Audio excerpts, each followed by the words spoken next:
This is Jason Ferguson, your guitar technician at Finley & Gage, and today we're going to talk about a very common problem that happens to acoustic guitars, which is a lifting bridge.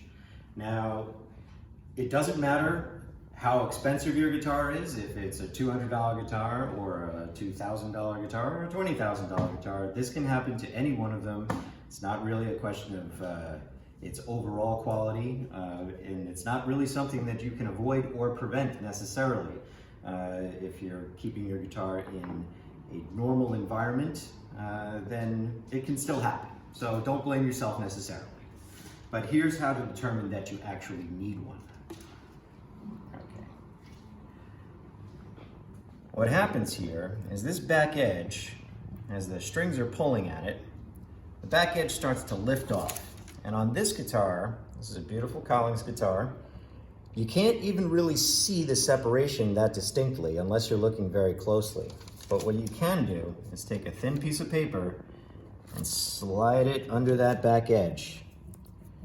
This should not happen. You should be able to get no paper under there, and we're getting a good half an inch, quarter an inch, maybe more, all the way in, all the way around. A lot of times it starts peeking up at the edges and the corners. That's where people usually notice it first.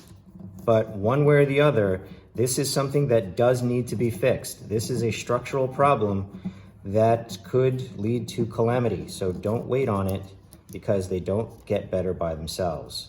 What needs to happen is the bridge needs to be removed, needs to be cleaned off from the glue and whatever finish is underneath there, and then re-glued to the top securely and snugly. Once that's done, if it's done properly, it should last a lifetime. And that's pretty much it.